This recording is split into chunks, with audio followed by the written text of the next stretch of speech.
Hello there, welcome to the new character creation demo scene module from Infinity PBR. While this demo is set up with the Infinity PBR humanoids and armor packs, you could use this with any character really, and it would work just fine. You just need to do the initial setup to get it to work. I'm going to demonstrate what this scene is, and then we'll quickly look at an overview of what the scene includes. And a more detailed setup will come in a following video. So this scene assumes that you're going to have 4 characters. This is something you can modify. And in this, you can just select which character. And these are just default data that the script is hard-coded to set when the scene is created. And then we have here some stats. And as you can see, the description and flavor text are shown on the right. And then some classes that the player can choose from. Some races and gender, male and female. And so you can just click any of these to change the specifics of the races and the genders. And then you can also choose your character class, and that's going to change the default wardrobe of the character as well. I'm doing this so that you can see some of the helper scripts in action that come with the module that are very helpful for the Infinity PBR blend shapes and wardrobe management, since these wardrobes come from different packs and they all work with all of the different races and the genders so that they can all wear the same wardrobe.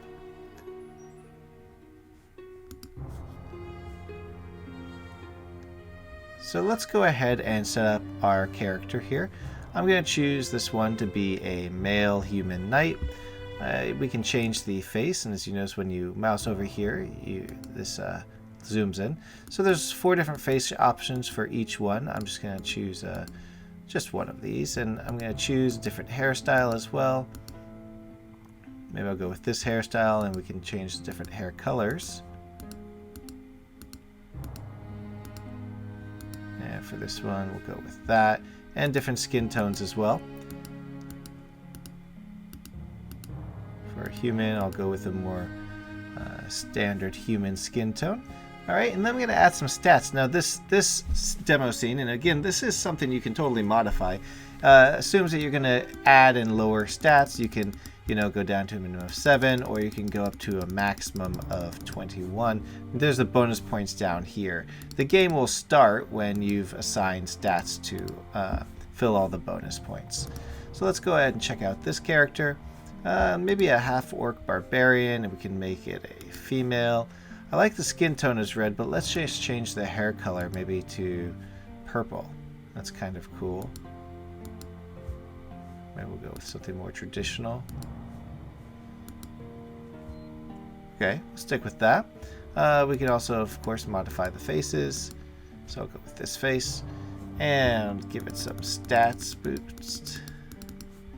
Alright, and just to see this different skin tones, I think we'll stick with the red for the half-orc for this game.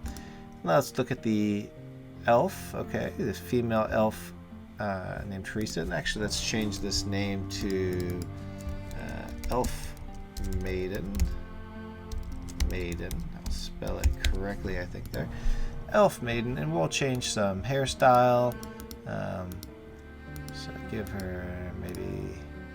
We'll go with that hairstyle, change the color, maybe give her some reddish or purplish hair. She's going to be a cleric, that's fine. How about a paladin though, instead of a cleric? We'll make her a paladin.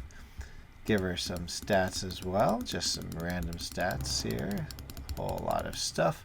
And our last one, we'll just set up, give some stats as well. Oh, and we've assigned all the stats. So we can now start the game, and I'm going to click that. I'm going to name my game demo, and now I click start game. Now nothing is going to happen here. If we look at the inspector, we've got some messages here because in this method right here, start game, you would do all the stuff that you would need to happen to start your game. So let's go ahead and check out some of the scripts and on the inspector what's going on behind the scenes here. Now each character is going to have a bunch of scripts attached to them. Each one of these, as I put a note here, do edit them if you edit them on the prefab level.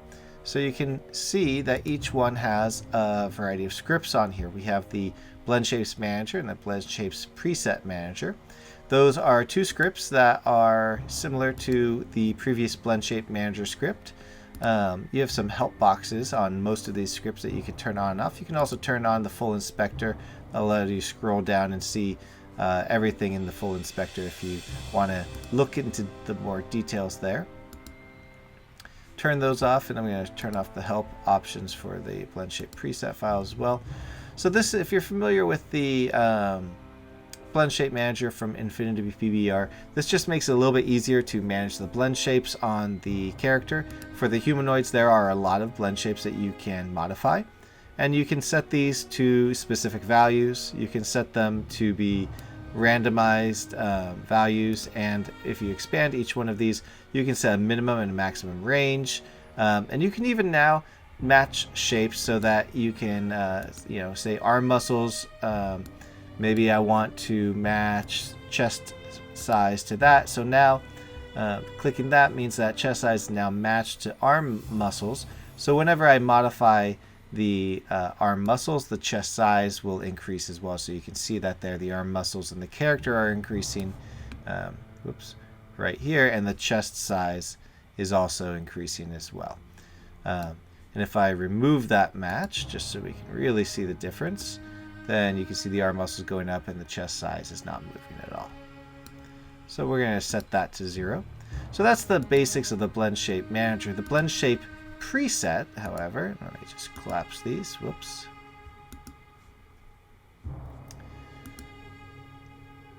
Right. The Blend Shape Preset Manager allows you to set presets of groups of blend shapes that work well together. So in this case, we have the 4 faces. You saw that earlier. And if I just click Activate, you can see that each one of them is activating.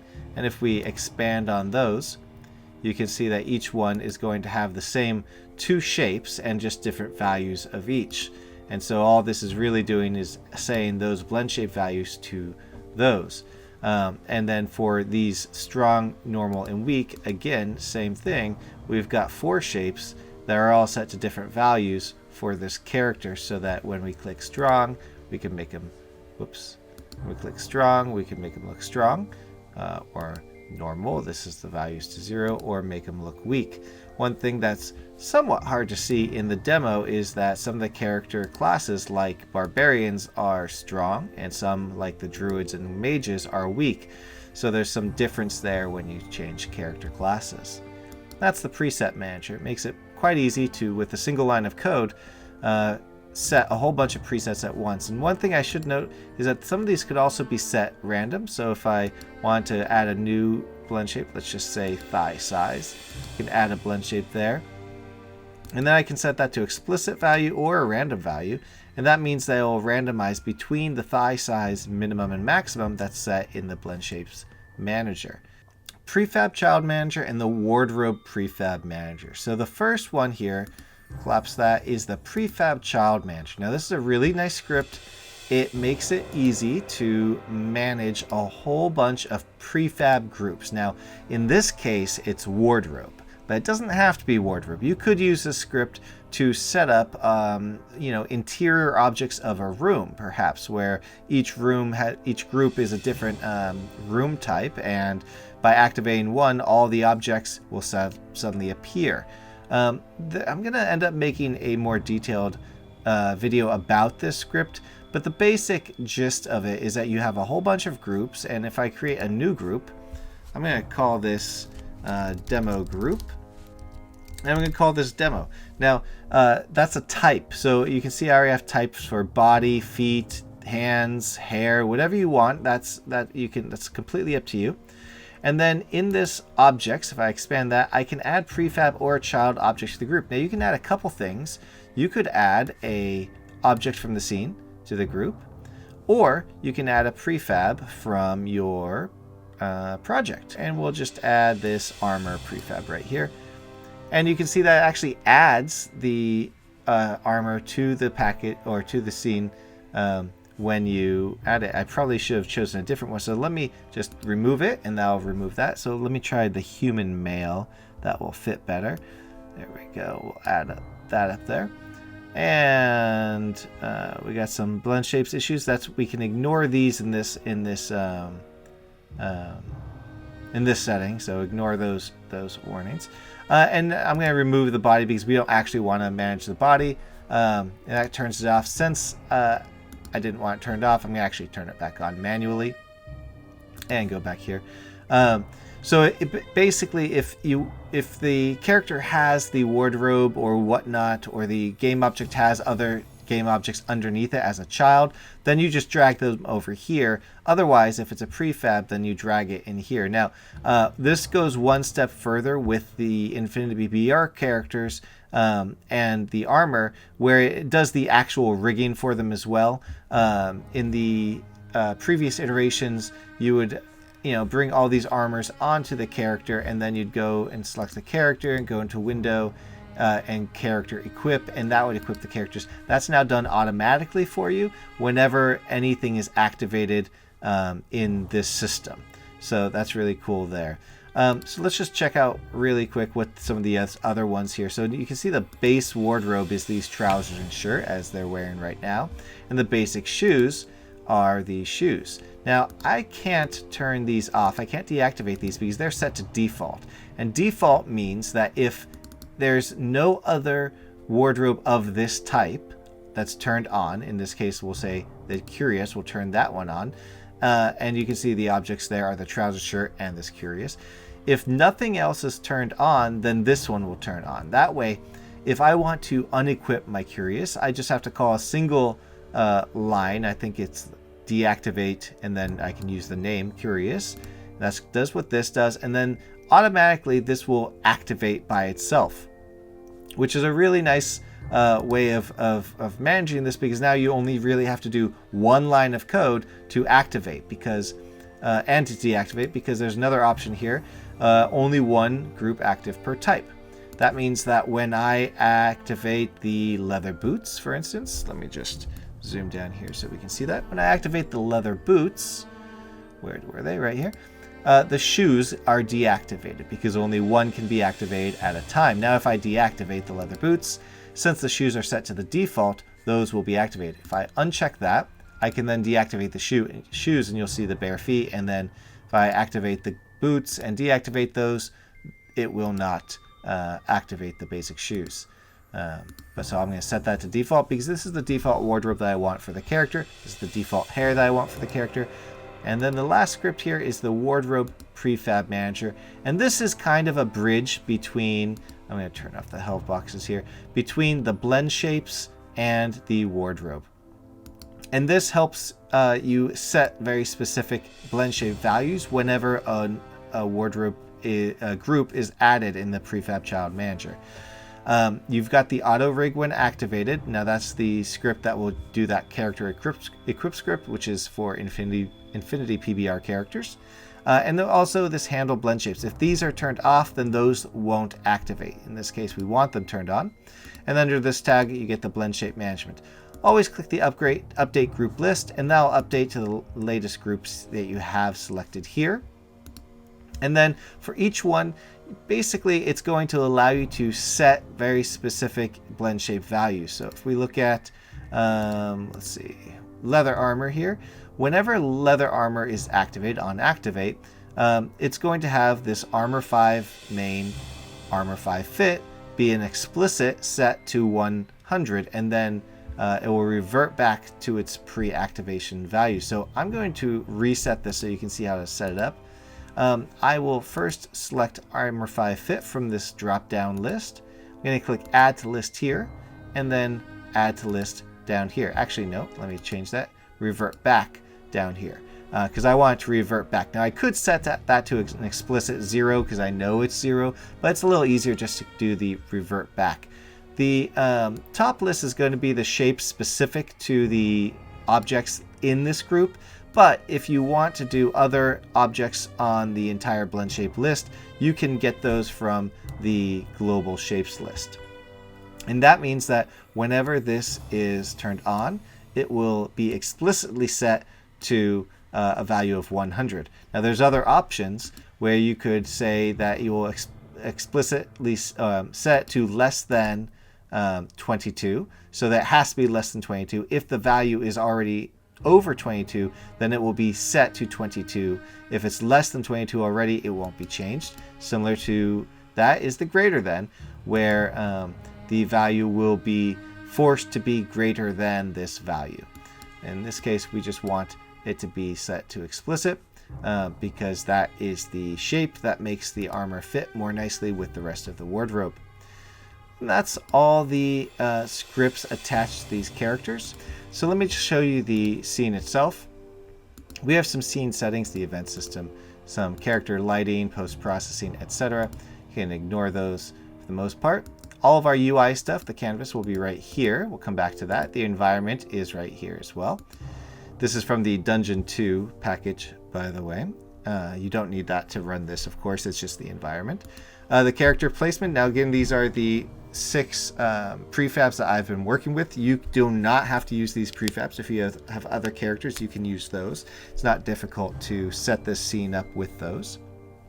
And then we have the demo game data. This has it's outside of one of these structures because it has on it a don't destroy on load script that just keeps it from being destroyed on load. And this is the demo game data. Now this is of course going to be something that you're going to replace with your own data object. But for the demo, we've preset a whole bunch of standards things: demo items, stats, classes, genders, race. Now all of these classes are in this one script. That's not usually how you would do it, but for the sake of this demo, I've just put all the public classes here, the demo player, demo race, etc. on one script. So this is where I would go to manage these values. You can see the hair colors here that you can set, and those are the hair colors that will show up here. Same thing with the skin tones, you can set those there. The races, I've got 3 right now. Each one is going to have a name, flavor text, description. Same with the genders, name, flavor text, description, character classes. Now this has a little bit more going on. It's got the name, flavor text, and the description, but it also has the default items. Now remember the wardrobe groups we've named: leather vest, basic shoes, no gloves. These are going to be the names of the groups that we call when we activate this character. So the knight is going to have on it the armored boots, heavy plate armor, and the gauntlets. Now you could consider those to be an item that for at least this purpose, these could be items that a character has in their equipment, the heavy plate armor, and when they equip it, that prefab group is activated in the scene, showing that they've equipped that item. So the armored boots and the gauntlets are actually separate from the heavy plate armor, as 3 separate items this character might have. We have the stats listed there. Again, name, so default value, and some flavor text and description. Items are all the different items that are possible. And finally, the player data itself. Now, if I load up demo game, this scene again, you'll notice the populate default values. I'm just hard coding the starting values here.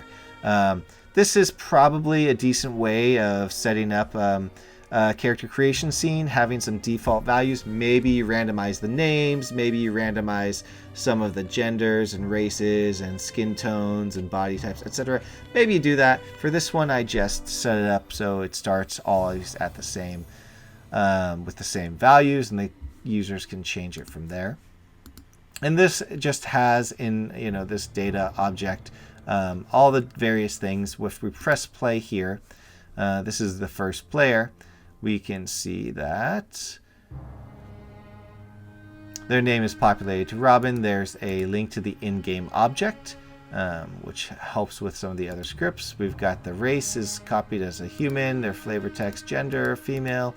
And if we change these things, then I can change, I'll see the change reflected here in the data object itself. You can dig into the scripts a little bit more to understand how that is happening.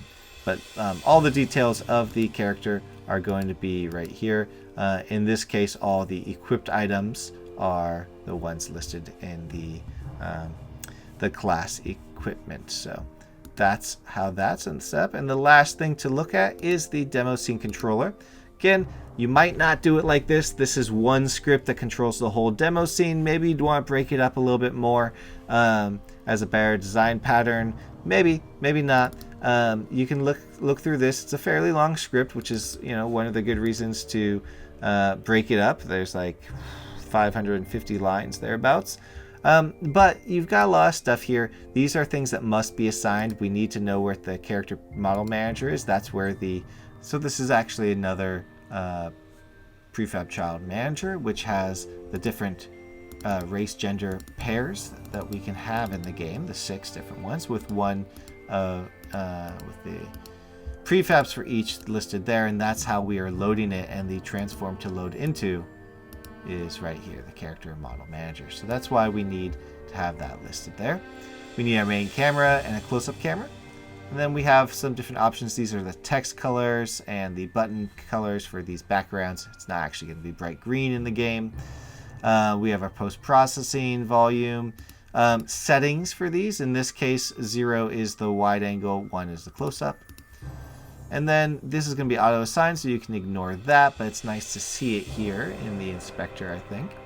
Then we're going to populate our UI objects. Now these are of course pre-populated for you, and this is where, if you're going to start modifying this scene, this is where you'd want to modify that. So if you only need 2 characters or 1 character, then you can change, you know, these values here to make it your own.